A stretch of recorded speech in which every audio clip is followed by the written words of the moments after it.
現況獨棟2XX萬，我當300萬啦。但佢呢啲係幾層㗎？有3層嚇，1000都要啊！以前老闆都有，以前嘅老闆都有。我喺度講緊，佢話一個新加坡觀眾咁喺後台留言問我哋乜嘢係啫。咁啊，首先咧你唔好諗名啊，其實咧就係呢個將嘢食煮熟嘅一個動作，有少少唔同嘅咧，但係上次我哋食嗰個咧係有啲豆喺上邊嘅，呢度又冇，有僅此而已嘅啫。同埋咧喺翻台山咧，其實價錢係會比呢度貴，不過咧。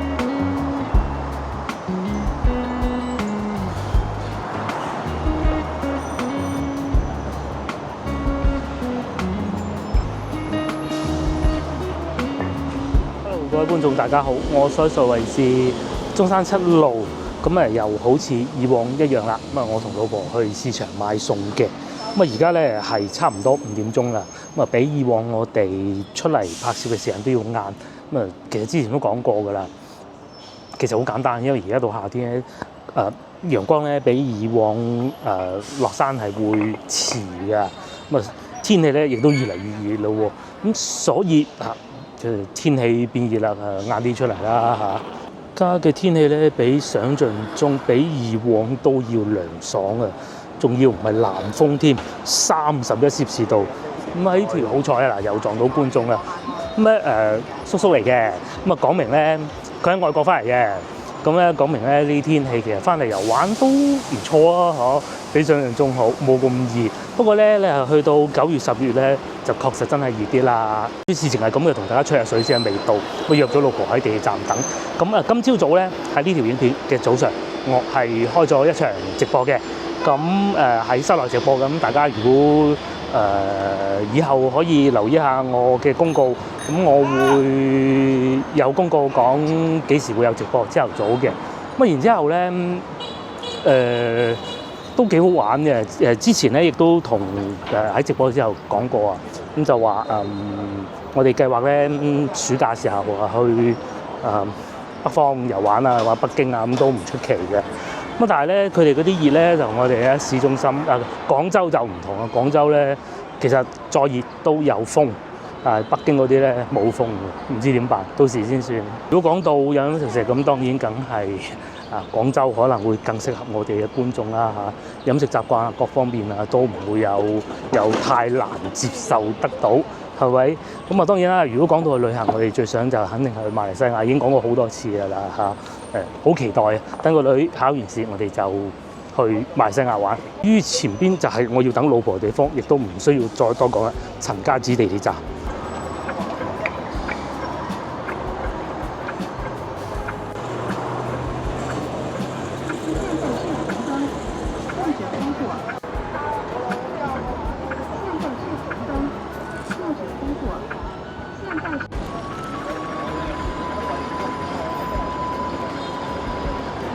遇到老婆啦，我哋而家先去市場買啲餸先。早幾日買嗰啲咧已經冇晒啦。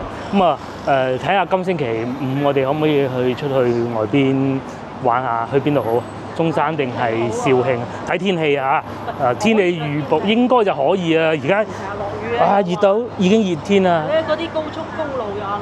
係啊，其實咧，除咗驚行緊條路落雨拍攝唔方便之外咧，因為我哋揸高速公路有時仲會過道㗎。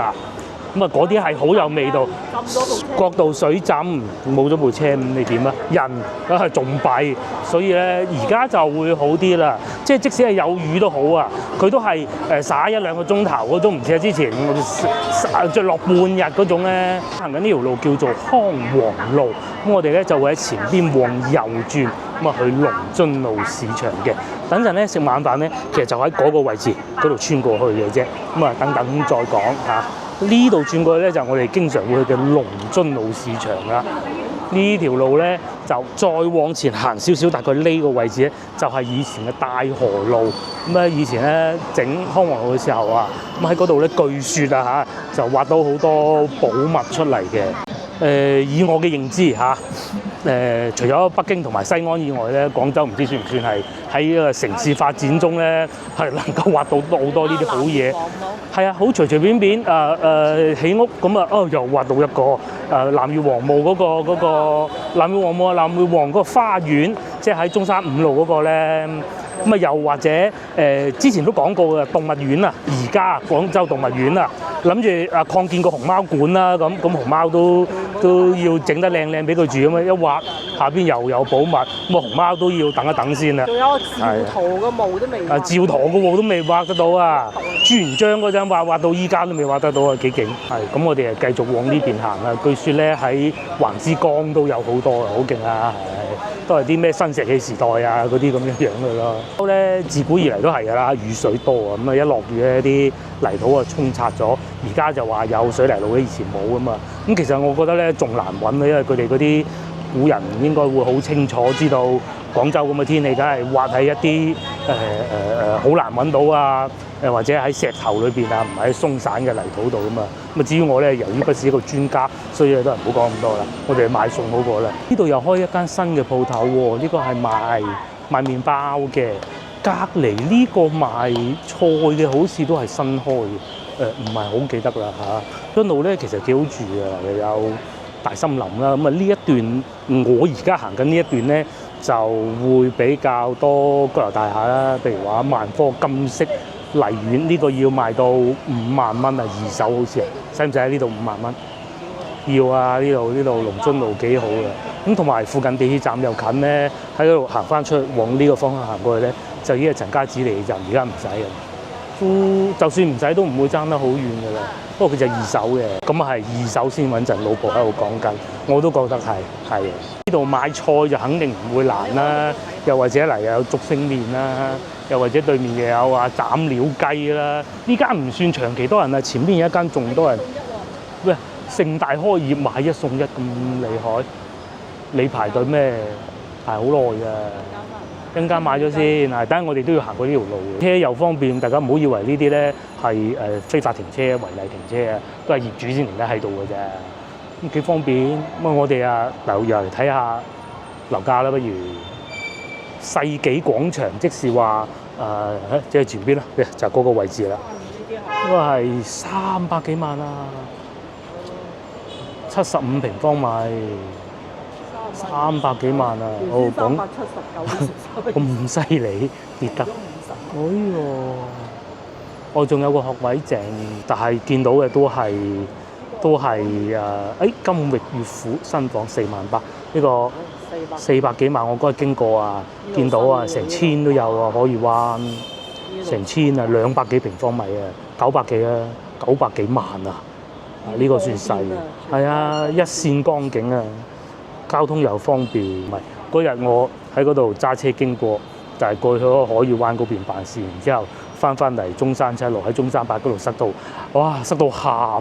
嗰條路咧4條車道逼埋2條車道，然之後連巴士公交車咧都喺外邊咁樣包上嚟，就係有呢度唔好咯。但係嗰邊都住得幾舒服嘅。我講緊係芳村嗰邊啊，呢度又有美麗深竹376啊，5萬蚊一平方米啊。華貴路呢啲就唔係小區式嘅新樓呢啲住宅嚟嘅，係都係咁嘅價錢嘅。講緊呢個要打個8折，我都覺㗎嚇。係啊，分鐘唔止啊。有2價嘅。紀花園咪就係呢度咯。呢一堆會舊啲殘啲嘅，向翻外邊馬路面會新啲咯。唔係買樓嘅，我哋係廢話少講，我哋去買菜，係啊，唔買樓買菜。開始熱啦，咁啊有騎樓咧就起碼冇咁曬咯。咁啊而家都唔算曬，先頭我一過馬路嘅時候，個妹妹咧怕曬黑咁啊啲靚女，呢度已經要開遮。有太陽嘅話咧就會熱啲嘅，冇太陽就會好少少咯。8月9月啦，尤其係9月份啦，喺而家呢條路度行緊咧，都會覺得好熱嘅。又有新鋪裝修啊，唔知啊，係咪麵包鋪？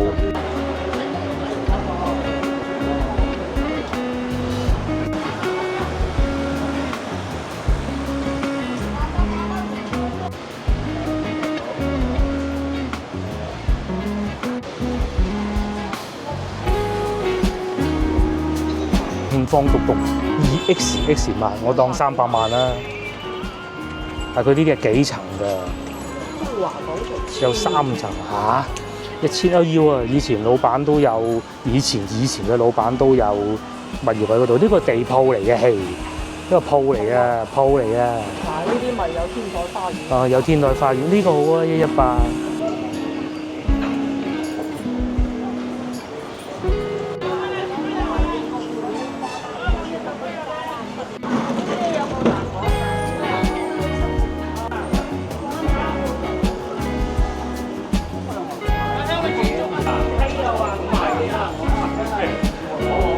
而家咧已經過咗5點啦，咁啊市場咧應該係會係好多人㗎啦，咁啊係冇朝頭早咁熱鬧嘅。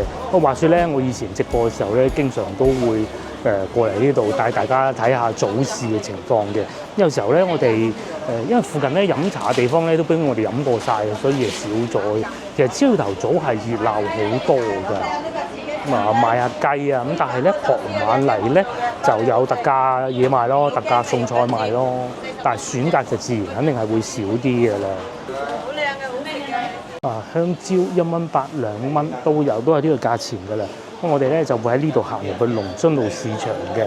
咁啊有觀眾會話：點解你哋成日買餸嘅？要食飯㗎嘛，係咪先？去邊度買餸好咧？就係嚟市場咯。龍津路市場咧又係市中心裏邊其中一個好值得嚟買餸嘅地方，有總結，因為已經差唔多到端午節啦。順德嗰啲咧龍舟比賽啊，即係嗰啲漂移龍舟嗰啲咧，已經發咗時間，幾時會有比賽嘅。咁同埋廣州咧，早2日喺海珠湖啊，已經有嗰啲預賽啊。因為咧事情係咁嘅，其實好多運動員咧，我都唔怕講，因為我有朋友都係咁嘅，就係替槍嚟嘅啫，講到明㗎啦。咁佢哋咧嗰啲要等嗰啲運動員得閒㗎去啊，咁啊先至開得到比賽啊嘛。咁你同一日你一個運動員，你總唔能夠去幾個地方㗎嘛。我有一個朋友，大學同學嚟㗎，咁啊佢南海高明人啊。舊年咧到最尾一場咧係去香港比賽，咁當然啦就唔係代表自己條村嘅，好有趣嘅。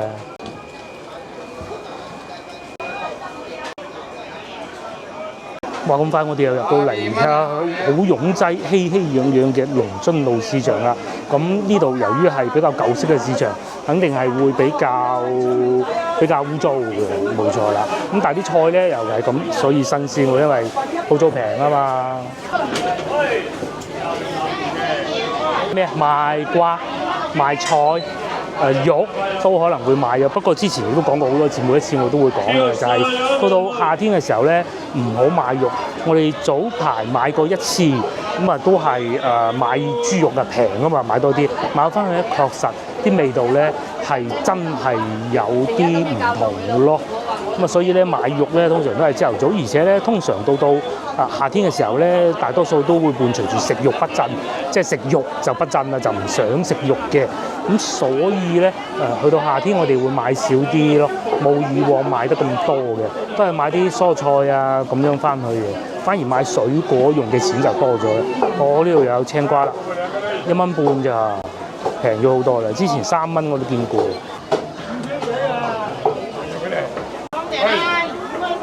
絲瓜夠粗啊，係啦嚇。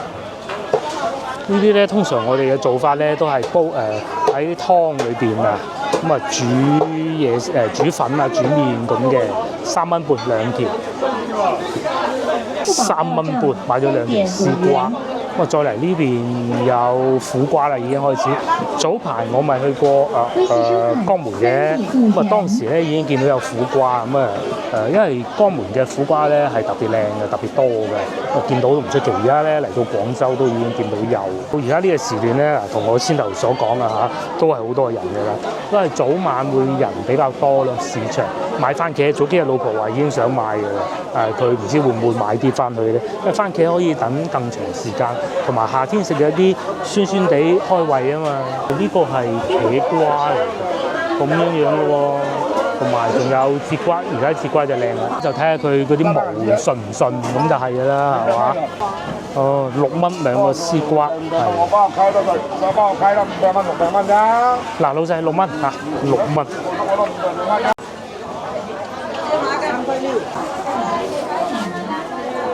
話説早排咧，咪落咗好多雨啊，咁啊雨水多咧，自然菜價肯定係會上升嘅。就算唔上升啊，都冇平得咁快啊。到呢幾日淨係落過一場所謂嘅雨，即係星期日母親節嗰日咧，所以其實菜價都回復翻正常好多㗎啦。咁啊，因為落雨咧，有啲菜可能喺外地運過嚟會比較難啲。事實上，外地啲菜係會比本地嘅來貨係會平嘅，咁但係佢有運費喺度，而且咧佢好多時候咧喺發出嘅時候啊未熟㗎，佢喺架車上邊熟㗎，咁好多菜販咧都會教過我哋點睇咯，但係仲未學識。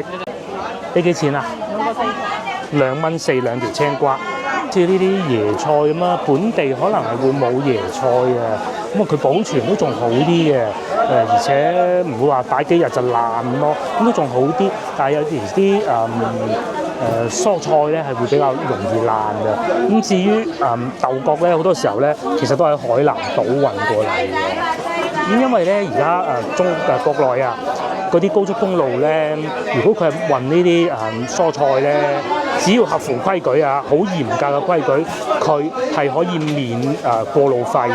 咁啊，所以好多時候啊，點解啲菜價會可以做到咁平咧？就有原因嘅。佢淨係俾司機嘅工資啦，同埋即係總之唔使俾路橋費啦。咁所以喺外省運到嚟嘅菜咧，都會比較平。就係咁解啦，如果咪淨係路橋費都唔少錢嘅。譬如好似我哋咁，就算去轉中山啊，都要30幾㗎。尤其佢啲大貨車咧，會更貴㗎嘛。同埋呢度又有呢種會唔會叫蕨菜咧？咁通常我哋嚟市場咧，一年4季都會嚟咧。有市場就會向各位觀眾介紹一下，夏天有咩菜。同埋冬天有冇乜嘢唔同咯？譬如好似依家咁咧，西洋菜基本上就已經見唔到㗎啦，豆類多，包括咩寧夏菜心嗰啲咧，之前都有菜販教過我哋咧。其實5·1節之後咧，再話係寧夏菜心都係你嘅啫，因為佢啲冬天先至靚㗎嘛。咁啊，冬瓜啦，冬瓜有時冬天都會有，但係品質就肯定冇夏天咁好咯。而且已經見到有潺菜賣啦，滑潺潺嘅。夏天食係最好啦，擺一隻鹹蛋落去，咁啊煮咗煲湯飲，非常之好嘅。啲夏天同埋冬天嘅菜唔同，咁我哋咧就叫做不時不食啦。然之後嚟到而家咧，嗰啲水產又會開始變得平咯，帶子就最多啦。冬天都會少啲㗎，帶子我睇唔到幾錢啊嚇。但係唔係太貴嘅，因為佢鹹淡水交界，佢又唔使去到好遠先至攞得到翻嚟啊嘛。芒果次次都要買啊！呢個係4蚊定3蚊啊？呢個應該係4蚊嘅，係啊，係4蚊嘅。3蚊細隻啲。早前喺買幾次嘅芒果都好好食，包括喺呢檔買過都好好食。南沙啊嗰啲都買過都好食，但係價錢咧就冇呢度咁平啦，7蚊我都買過。2蚊2個半。我買咗7蚊嘅芒果，咁啊又有得食啦嚇。嗰啲皮咧夠薄啊，咁啊呢一個食下幾好啊。呢度啊有寧夏尖葉菜心啊，7蚊2斤，山竹咧16蚊1斤。早排我買嗰啲山竹都好食。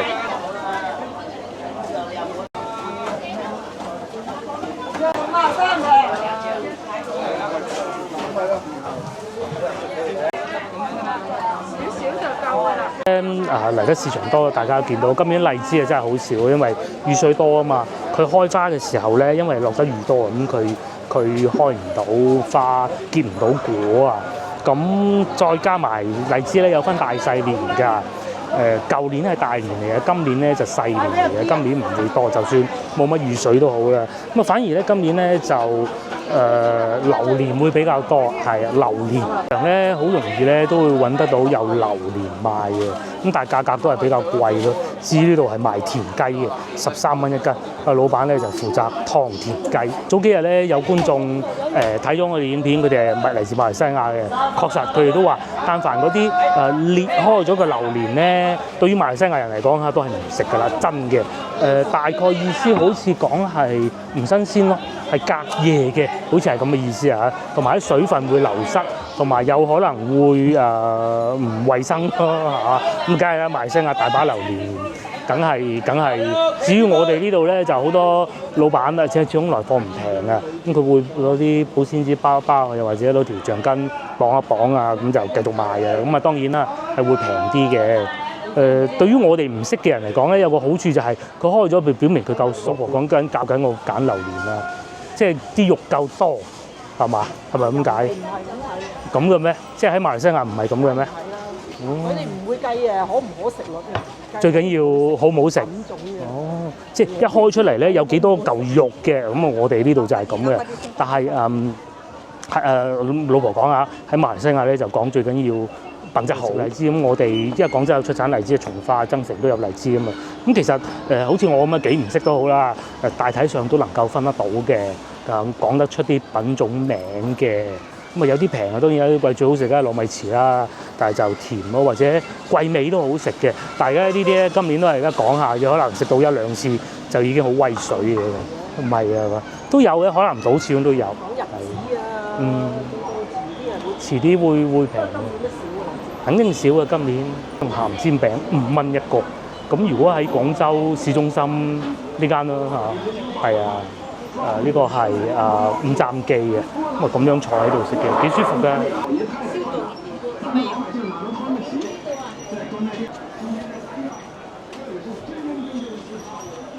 差唔多到端午節啦，好多粽開始有得食啦。呢度又有賣粽，4蚊半一隻。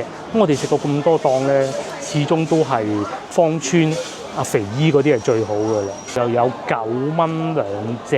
咁但係咧粽咧同埋榴蓮一樣啊，你唔打開佢係唔知道咩嘢。我哋都食過好多啦，始終都係肥姨最好。譬如話名唔好開人啦，大家估到邊度？一德路嗰啲已經講到話好好食㗎啦，社交媒體講到點好點好。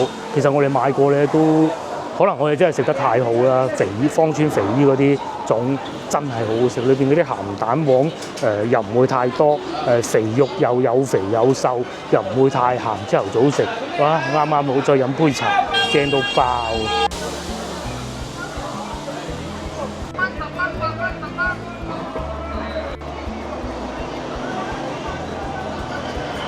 好啦，咁啊而家咧真係買咗半個鐘頭都唔夠，我哋買完成真係好快啊！接落嚟去食晚飯啦，我哋去翻前邊過咗康宏路交界處嗰度嘅，應該叫湯氏美食啊！黃鱔煲仔飯嘅，早排咧咪有同香港觀眾阿雷先生啊，咁啊我哋咪去一路拍嘢，咁佢都話有機會可以過去試下佢，咧就係嗰間啊，喺雲騰砂鍋粥隔離嘅。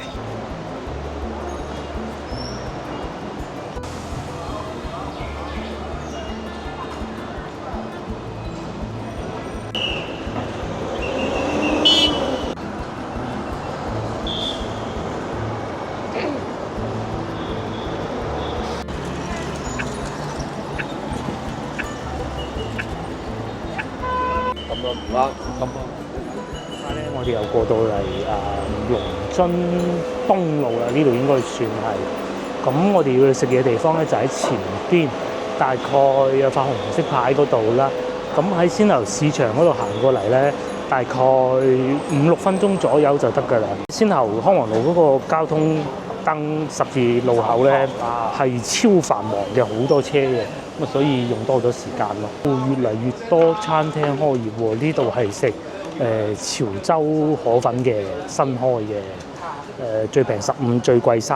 好多餐廳呢個就肯定唔係新開嘅啦，燒味飯，食碟頭飯嘅，坐喺裏邊食嘅。至於呢個咧，亦都係開咗好耐嘅，就喺呢個賣家私嘅隔離係潮州菜咯，或者有呢啲新式嘅餐廳啊，梗唔係嚟呢間食啦。呢個食嗰個 BBQ Taco 啊，右下角嗰度墨西哥風味。我哋梗係唔係食呢間啦，喺前邊嘅啫，就到㗎啦。喺騎樓底下唔係太辛苦嘅啫。其實咧喺我左手邊呢條路一路出翻嚟咧，就已經係中山6路到中山7路之間嚟㗎啦。多嘢食啊，包括再往前行少少就係大名鼎鼎嘅，冇錯啦，終於到啊！我哋要食嘢嘅地方就喺前邊。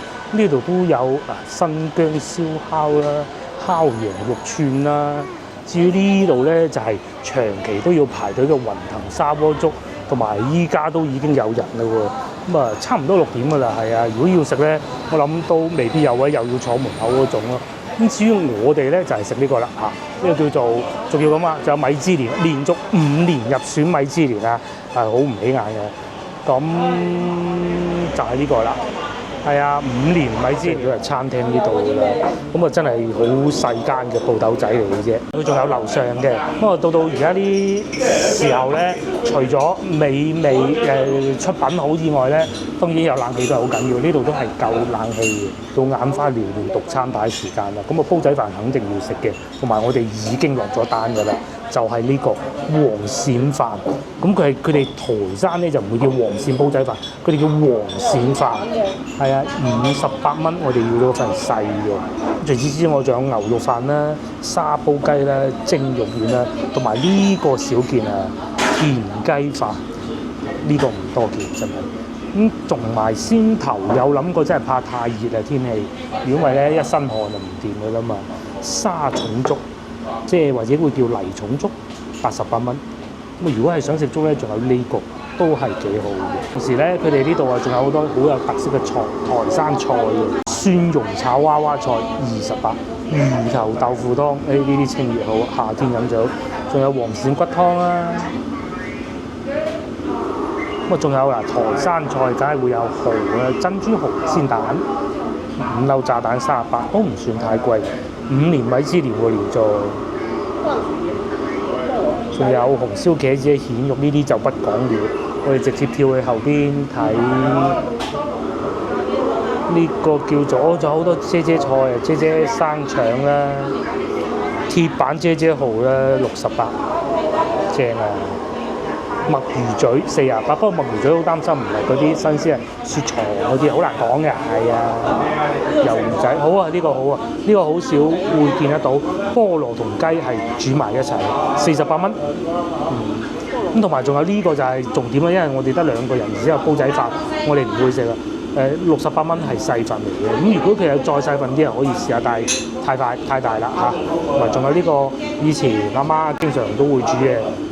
煮雞酒就咁啦，蘿蔔要一個咩菜？菠蘿雞咁就係啦，要個蔬菜係嘛？你條仔要咩？你條仔要依個係嘛？我呢個唔要啊，太大份啦，食唔晒㗎。老婆講緊個湯圓夠啦，2味餸。你2味夠啦咩？叫多個菜啦，娃娃菜、番薯葉，好唔好啊？番薯葉啦，就咁定啦。因為食通菜，成日食通菜唔好啦，番薯葉，就咁定啦。睇下，好似呢個又幾好喎，蝦醬啫油麥菜，一於就呢個啦。呢個蝦醬啫番薯葉，咁油麥菜好食啲，我覺得。如果蝦醬嘅話，好 OK。呢個菜心唔好嘅。呢間鋪頭咧就細啲嘅，隔離嗰個咧就我哋去過2次定3次啊，就面積嘅大啲，但係咧一樣都係咁火爆。呢度都有砂鍋粥㗎，係啊。另外咧喺呢張牆上邊咧，哇幾多美食！不單如此喎，嗰啲我成日講話咧，米芝蓮餐廳咧，連鎖式嗰啲咧就肯定會大隻字寫喺門口㗎啦。呢度咧就擺個角落口嘅啫。咁當然啦，其實門口都有嘅。原來佢係喺西華路搬過嚟嘅，我就成日記得以前西華路有一間食台山黃鱔飯好好㗎，咁你應該就係佢哋。我哋而家等嘢食啦，等一等先。講下嚟呢個餐廳嘅交通路線，大家睇住呢個地鐵站，呢個咧就係陳家祠地鐵站，呢個 B 出口。先頭咧我咪過馬路啊，見到個靚女擔住把遮嘅，其實就喺呢度嘅對面馬路啦。咁如果咧要喺我哋而家呢個所在位置咧，行過去地鐵站咧，你只需要用時9分鐘嘅啫。你經過歐家園又得啦，經過康王中路都得嘅，好方便嘅啫。行路9分鐘就到啦，500米，咁啊過一條馬路就可以㗎啦。我咧近日啊，又有一個新嘅交通軌道，佢又唔算話高鐵嚟嘅，就出現咗啦，就係呢個叫做廣佛莞肇惠5個城市嘅呢個應該叫做城際交通啦，咁就出現咗啦。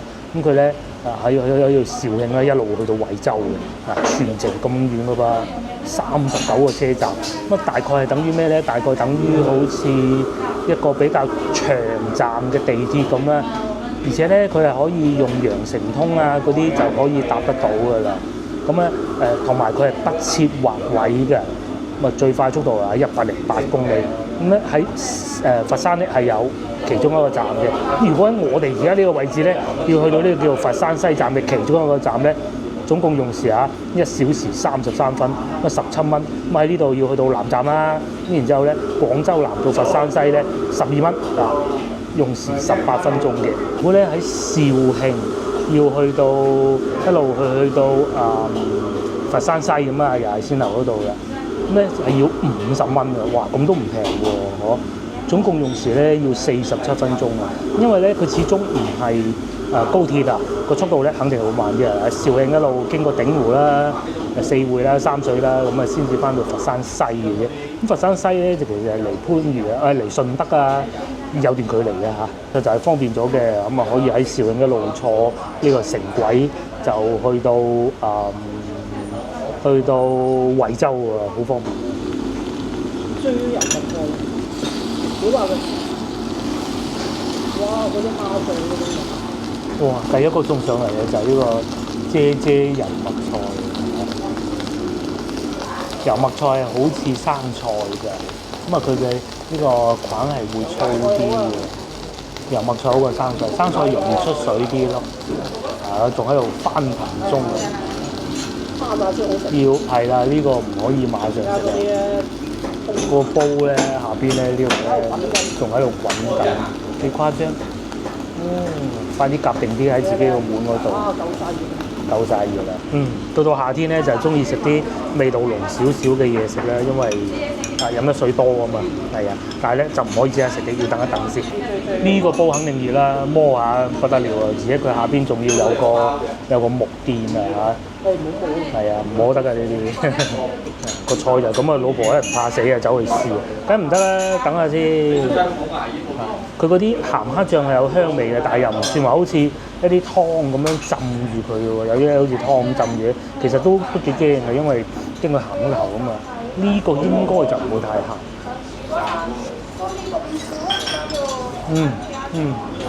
好熱。首先咧，佢唔會話一層油，然之後咧，鹹蝦醬嘅味咧唔會話冚咗啲菜嘅味，咁同埋咧始終都係油麥菜啊，係會出水嘅嚇，咁啊都係會有啲水，呢個無可避免嘅啦。終於停啦！終於停咗熱力嘅，仲喺度個煲整好啲料，一掟啲菜落去咁咪得啦。看似簡單，實質咧好多功夫喺裏邊嘅，有火候啊、菜嘅切到嘅 size 啊、各種啊，好講究嘅。呢個煲係絕對夠熱嘅，因為點解我哋中意嚟翻啲老飯店咧？佢要開火啊！有啲寫字樓啊、商場上邊嗰啲咧，佢係不能夠用微火，唔知點解嘅。呢啲肯定可以啊。有一個啲菜咪好食啦。新加坡先頭老婆喺度講緊，佢話一個新加坡觀眾咁喺後台留言問我哋乜嘢係啫。咁啊，首先咧你唔好諗名啊。其實咧就係一個將嘢食煮熟嘅一個動作嚟嘅。先頭將啲菜擺喺度，嗰種翻騰喺度咆哮嗰種感覺咧，就係一個動詞就叫啫啦，係啦。辣椒圈添，通常會用肉啦、菜啦都有嘅。好似咁樣全部都係菜比較少啲，因為會出水啊嘛。肉啊會多啲，咩田雞啊、雞啊嗰啲咯。嗰啲都好食嘅，近期食過芳村啦、金記五味鵝都整得幾好食嘅。最緊要咧食材要夠新鮮，後嚟咧黃鱔飯又到啦，咁啊應該都係我哋喺台山食過嗰種啦。首先咧係拆骨嘅，即係將啲骨拆咗嘅，然之後咧啲飯咧炒出嚟嘅。同時咧連呢個菠蘿雞都到埋啦，菠蘿雞唔係菠蘿廟嗰啲菠蘿雞喎，唔係一味靠黐喎，呢個就真係菠蘿同埋炸過嘅雞肉。咁至於老婆咧仲喺度處理緊啲飯啊，唔知有冇我哋翻到去就係台山水埗食到嗰種，而且佢哋呢個標榜啦係台山水埗嘅風味嚟嘅呢個。就唔係台山嘅，台山都分好多地方，都有唔同嘅鎮嘅做法噶嘛。佢似係將啲台山唔係黃鱔血擺翻落去，似下係咪我唔知，等一等先。我繼續食埋啲菜先啦嚇，等一等。好接落嚟到煲仔飯啊，老婆試過，佢話好好。咁佢咧嘅意思咧就係而家咧有好多煲仔飯，即使係做得好多好啦嚇，都係炒嘅。佢呢個咧似係喺個煲裏邊煮嘅，但係有落黃鱔血嘅，似乎㗎。我哋舊年夏天咪去過台山嘅，當時喺條村度好似就係水埗村啊，係咪水埗村啊？定係海晏村啊？海晏嗰度咧，食個煲仔飯咧超好食嘅，老婆就話似嗰個啦，甚至乎可能講係喺廣州食到最似嗰種味道嘅一個黃鱔煲仔飯，台山黃鱔煲仔飯。但係咧有少少唔同嘅咧，就係上次我哋食嗰個咧係有啲豆喺上面嘅，呢度就冇，有僅此而已嘅啫。同埋咧喺翻去台山咧，其實價錢係會比佢哋貴，不過咧就黃鱔會再多啲，咁啊俾錢啫嚇。因為翻去台山咧，佢係斷斤稱嘅，你同老細講話，我要一斤黃鱔啊，咁黃鱔係會比呢度多，咁但係大家要考慮到啊，呢度係廣州。至於酒樓飯店都好啦，甚至乎名啊唔好開人哋啊，做得好好啊，都好滿意啊我都，但係都係似係炒飯，呢個咧就似係真係焗飯，同埋有啲香葉，但係我真係講唔出嗰啲係咩葉啊咁嘅。所以就唔同啊嘛。係啊，同埋咧，如果係煲仔飯咧，或多或少都會比較多油嘅。佢呢個咧，我哋翻到台山食嗰啲飯咧，都係會比較乾嘅。遲啲端午節咧，同阿媽同舅父食飯咧，到時候要請教佢哋啊。你哋呢啲嚟到呢度係啊？我唔識講嘅，我勉強識聽幾句嘢。而家咧，尤其你睇嗰個加拿大嗰個博主咧，台山嗰個咧，佢開始咧聽得到多過我咁滯嘅已經。反而咧冇上次喺台山食到嗰種咁漏嘅感覺。當時係夏天嚟，而家都係夏天，多咗一少少清新嘅感覺。咁啊，可能因為當時食到佢黃鱔落得比較多啦，我唔知係咪。咁啊，至於黃鱔咧，都係呢一種拆開咗嘅，佢咧仲喺度食緊菠蘿雞，我啊再食多條菜，配住呢個蝦醬，再食呢個煲仔飯，特別好食嘅喎。爭嘅蝦醬又係好好食。我哋去買舊年買過罐好大嘅嘢，而家仲喺屋企仲用緊，因為嗰啲唔係成日食同埋好快食晒㗎嘛。開得嗰啲城軌啊、高鐵多咧，方便好多啊。如果而家要去到水埗區，總共要用時幾多？從我呢度出發喎，2小時42分。咁其實咧有好多咧都係去緊火車站嘅路上嘅啫，喺廣州南到台山只需要65蚊，1小時10分鐘，小時10分鐘咋。我細個我阿媽帶過我一次翻去嗰陣，仲係要抱住瞓覺嗰種啦嚇。但係我知道自己喺邊嘅，好似坐咗一日車咁樣。嗰陣又未有高速公路啦，依家係快啊，係可以即日來回，朝頭早去，晏晝翻到嚟嗰種嘅。同埋我好中意佢哋做法咧，係佢哋啲飯焦咧，咁當然係會有飯焦啊，但係咧唔會話黐住個底，要好大力先至鏟得到出嚟，然之後咧仲浪費好多米嘅，咁然之後咧好多飯焦咧都係好硬咬唔喐嗰種嘅，佢哋呢啲咧係好似呢一種咁嘅，細細件嘅。即係講明唔會話落好多油落去啦，係咪？仲係好乾爽嘅。咁啊有冇飯焦？咁當然有嘅。真係確實係喺我廣州食到最接近我哋喺台山食到嘅煲仔飯嘅感覺啦。好，最後咧就咪試埋呢個酸酸甜甜嘅菠蘿雞。咁最初我都覺得好奇怪，菠蘿同雞會唔會好唔係好夾咧？係啦，佢係冇骨㗎係嘛？冇骨冇。啊，炸過下，走過油咧，試下先，都幾好，係啊，唔會太酸，唔會太甜，又仲食到有雞味，唔係話好想去刻意冚住雞味嗰種感覺嚟嘅。咁啊，始終走過油咧，雞新唔新鮮，應該都唔會話爭得太遠嘅時間。喺廣州揾新鮮雞肉就唔係好難，都仲食到有雞味。我考慮到呢兩味餸咧，即係啫啫煲咧同埋黃鱔飯咧，難免會味道比較重啊，所以想試下呢個，都冇揀錯，幾好。中埋單139蚊，一啲都唔貴㗎嚇。嗱呢個咧煲底咧唔係話好多油嗰種啊，幾好。咁至於呢度咧就啲菜嚟㗎，有出水都係好正常㗎嚇。豬肯定嘅。肯定一定係咁嘅。又或者打芡就唔出水咯，但係其實又會黏住個口。咁啊，再嚟仲有呢個，亦都係剩翻少少啦。到而家咧已經係6點半啦，餐廳咧已經滿座。不過咧，餐廳咧就不是太大，飽飽啦。咁啊，大家都見到最終埋單140蚊不到。咁啊係好食嘅，尤其個煲仔飯咧，我都以為佢份量會好細，其實一啲都唔細嘅。黃鱔係少啲，係真係少過我哋翻到去台山嗰度食咁，但係都係嗰個廣州嚟啊嚇。好似咧喺呢條街道咧，大多數都係呢啲小餐館啊，唔係連鎖式嗰啲啊。咁咧，如果佢係米芝蓮咧，其實都未必係通過一啲唔同嘅手段得到啦嚇。呢啲咧連續5年都係米芝蓮，應該都係真材實料。而事實上食起身咧，佢價錢亦都唔會太貴。喺你萬萬都諗唔到咧，呢一條街係有2間，加埋可能有10塊牌都有嘅。一間5年，後邊間仲有一間又係5年，就係葱油雞咯，係啊，向群咯。係啊，如果大家覺得黃鱔飯唔中意食嘅黃鱔，係啊，有人中意食黃鱔飯，好正常㗎。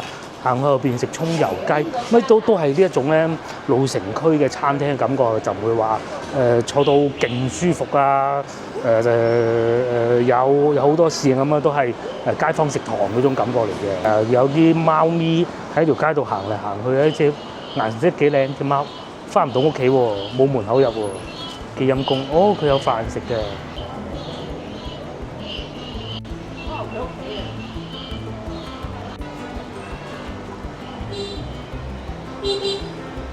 翻到嚟廣州咧，想揾啲比較傳統嘅美食，本地美食咧，嚟龍津路一定係冇錯，無論龍津中啊、龍津東、龍津西咧都係。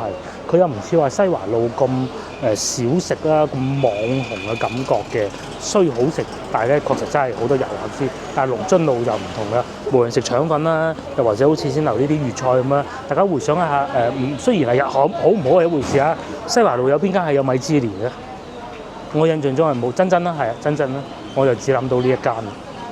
咁但係喺龍津路呢度咧，起碼有2間，係呢種小店咁咯。即係如果你話打橫嘅2條路，翻到嚟廣州想食傳統嘅美食，一定就係西華路、龍津路。你大家睇我哋影片都知道㗎啦，去得最多可以講就係呢2個地方。連上下九都唔係成日去嘅，係咪？翻到嚟咁啊，喺條街度行下，睇下風土人情，回味一下可能你細個曾經住過嘅地方。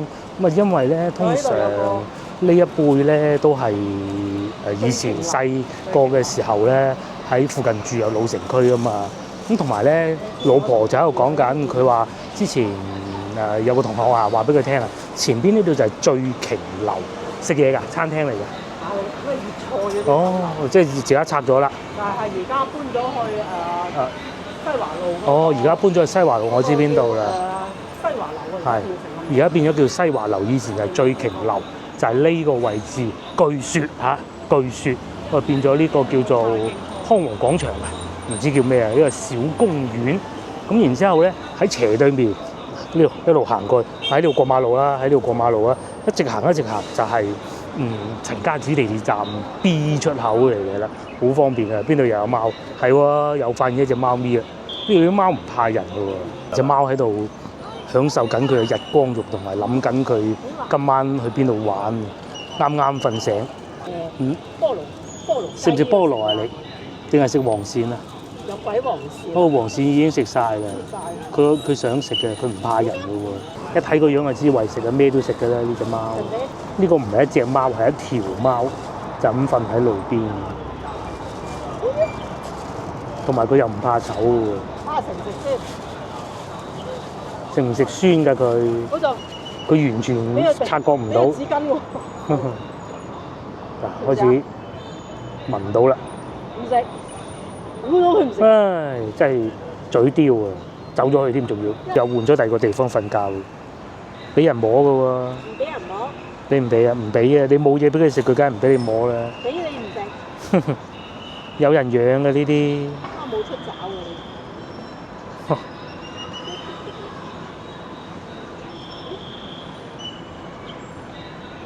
呢好多人陪佢玩嘅，又有一個靚仔愛貓之人陪佢玩啦。我哋都係時候要翻屋企啦，唔好睇個天咁光，其實已經差唔多7點㗎啦嚇。咁啊，下集見啦！幫忙 share 我影片俾你嘅朋友，同埋幫我點個 like 嘅。下集見，拜拜。